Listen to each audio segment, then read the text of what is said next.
దయచేసి కూర్చుందాం. దేవునికి మహిమ కలుగునుగాక. అందచేత హల్లెలూయా బిగర్ చెప్పాలి. హల్లెలూయా.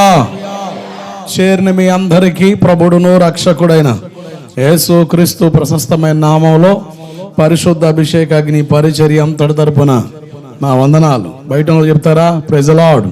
సహోదరులు వందనాలు. దేవుని సన్నిధి మనతో ఉండునుగాక. ప్రకటించిన రీతిగా, ప్రార్థించిన రీతిగా రేపు సాయంత్రం కుటుంబ ఆశీర్వాద కూడిక ఏర్పాటు చేయడం జరుగుతుంది పిల్లారా.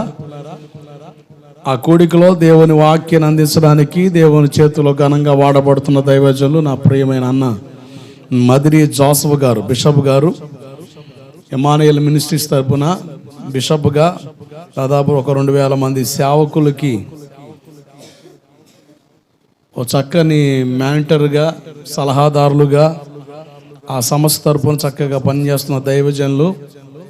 గడిచిన సంవత్సరం ఇదే నెలలో 20వ తారీఖున జరిగింది కుటుంబ ఆశీర్వాద కూడిక. దానికి దైవజనులే వాక్యోపదేశం అందించారు. మరలా ఈ సంవత్సరం కూడా అదే సేవకులు మన మధ్యకు వస్తున్నారు కనుక ప్రార్థనలు ఎత్తిపట్టండి. రేపు సాయంత్రం కుటుంబాలతో కలిసి రండి. నేను మరొకసారి చెబుతున్నా, సంఘ కాపరిగా, దైవజనుడిగా మీ క్షేమం కొరకే ఈ కూడిక. అంతేగాని నాకు డబ్బులు ఎక్కువయో, టైం గడవకో, లేకపోతే కాలవ్యాపన చేయడం చేత కాదు. ఏ విధము చేతనైనా మిమ్మల్ని క్రీస్తులో అంటు కట్టించేటట్టుగా ప్రయాసపడాలని నా ప్రయత్నం. లెక్క అప్పగించవలసిన వారిగా పనిచేయాల్సిన బాధ్యత నాకుంది. లెక్క అప్పగించవలసిన వారిగా మీరు కూడా దైవ భక్తిలో కొనసాగాలి కనుక మనం దేవునికి లెక్క చెప్పాలి. ఆ వంతులో నిలిచి చక్కగా రేపు సాయంత్రం కుటుంబ సమేతంగా రండి. కుటుంబాల ఆశీర్వాదం కొరకి ఈ కూడిక. ప్రభు నాకు ఇచ్చిన భారాన్ని బట్టి ప్రార్థిస్తుండగా నేను మరొకసారి చెబుతున్నాను, మన సహవాసంలో అలసిపోయిన కూడికలు ఉన్నాయి.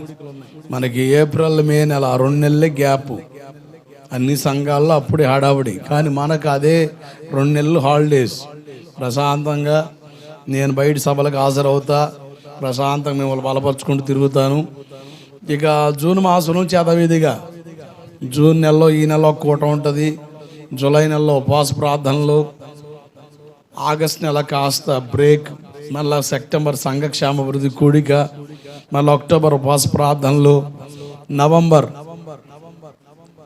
మళ్ళా డిసెంబర్లో మళ్ళీ ఉపవాస ప్రార్థనలు. ఈ గ్యాప్లో 2 నెలలకు ఒకసారి జరిగే స్త్రీల కూడికలు, ఏదో కూటం అటాచ్డ్ అయ్యి జరుగుతూ ఉంది.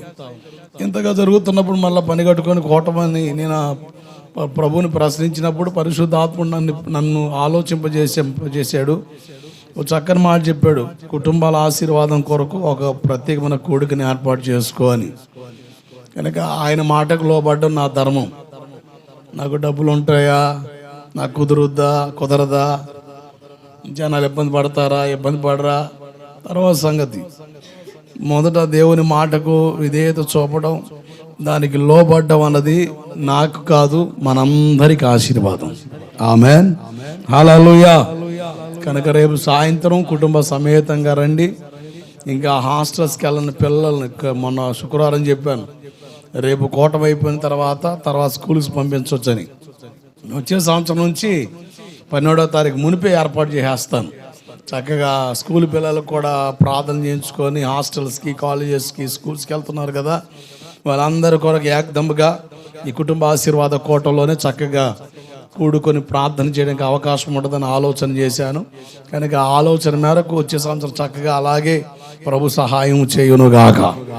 ఆమేన్. కనుక మరొకసారి చెబుతున్నాను, నిర్లక్ష్యంగా ఉండకండి. బయట నుంచి ఎవరు రారు, మీరే. కనుక మీటింగ్ కదా, జనం వస్తారులే, మన లేకపోతే ఏముందిలే, ఈ డైలాగులు చెప్పక, కనుక ఖచ్చితంగా నమ్మకంగా దేవుని దొరికిరా. నీ కొరకే నా ప్రయాస. ముందర నువ్వు బలపడాలి.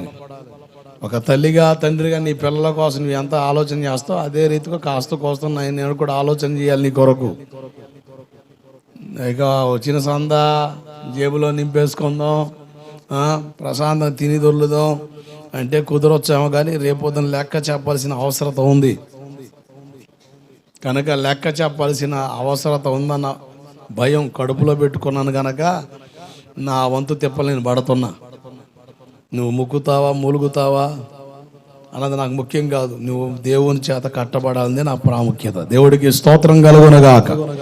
మన కుటుంబాల్లో దేవుని ఆశీర్వాదం నిలుచునుగాక. ఆమేన్.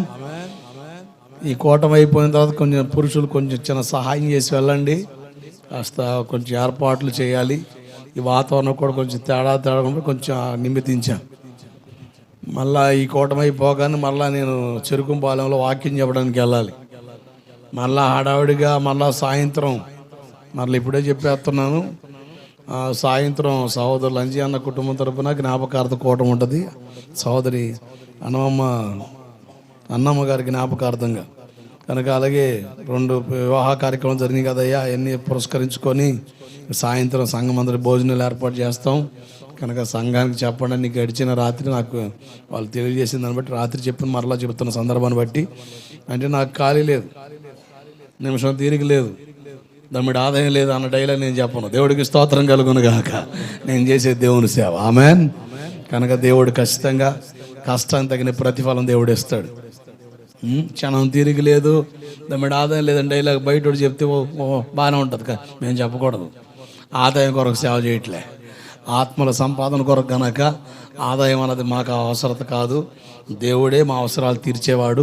కనుక ఖచ్చితంగా మిమ్మల్ని ప్రేరేపించి మీ వంతులో మిమ్మల్ని నిలబెట్టి అక్కర్లు తీర్చి దేవుడు తన కార్యాన్ని జరిగించగలడు. ఆమేన్.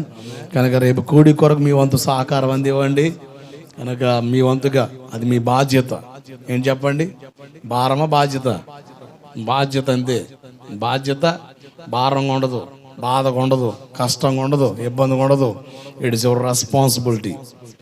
నువ్వు ఏ సంఘంలో ఏ సహవాసంలో పోషించబడుతున్నావో ఆ సంఘ అవసరాలు తీర్చాల్సిన ఆ బాధ్యత నీకు అప్పగించాడు. ఇప్పుడు మీకు అర్థం అవడానికి హోటల్కి వెళ్ళి టిఫిన్ చేసాం. పక్కనే హోటళ్ళు ఉంటాయి. ఈ పక్కన హోటల్లో టిఫిన్ చేసి పక్క హోటల్కి వెళ్ళి బిల్లు కట్టేవనుకో సూపర్ అంటాడా, మర్యాద లాక్కెళ్తాడు వెనక్కి. చేయాల్సిన కార్యక్రమాన్ని చేస్తాడు వెనకాల.